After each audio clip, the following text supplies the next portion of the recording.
तो पता चलेगा ये ब्राह्मण हैं। न कुल गोत्र का पता होगा, न धर्म कर्म से कोई लेना देना होगा। मालूम, जिसने जिसको देखा उसने उससे कर ली शादी। न जात से मतलब बिरादरी, वर्ण व्यवस्था, कुल गोत्र इसका लोप हो जाएगा। बाप बेटी का रिश्ता खत्म हो जाएगा, बहन भाई का रिश्ता खत्म हो जाएगा, माँ बेटे का रिश्ता खत्म हो जाएगा। आदमी का व्यवहार पशुवत हो जाएगा, जानवरों वाला।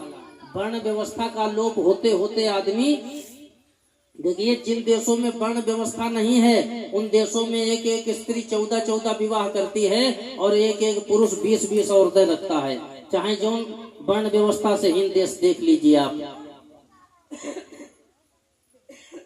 और जब संपूर्ण वर्ण व्यवस्था का लोप हो जाएगा, गौएं बकरी कितनी रह जाएंगी, और जितने फल देने वाले वृक्ष हैं ये कांटे वाले वृक्ष हो जाएंगे, और वनस्पति अत्यंत छोटी छोटी। कहने का मतलब आदमी की आयु केवल 10 साल की रह जाएगी। तब संभल मुरादाबाद में विष्णु नामक ब्राह्मण के यहाँ पर भगवान कल्कि का अवतार होगा।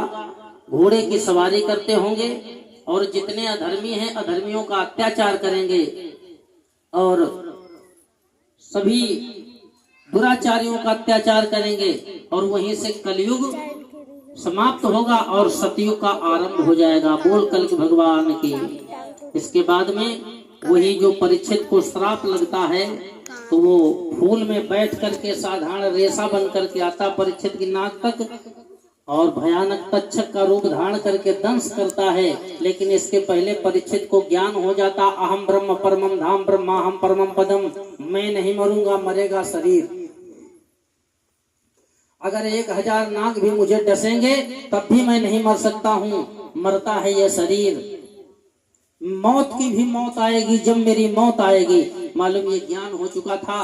प्राणायाम क्रिया के द्वारा इंद्रियों को मूलाधार से ऊपर उठा करके ब्रह्मरंध्र में स्थापित कर दिया था, और शरीर को योग क्रिया के द्वारा प्राण छोड़ चुके थे। उसी समय प्राणों का छोड़ना हुआ और सर्प का दंश करना हुआ। धो धो करके शरीर जल गया।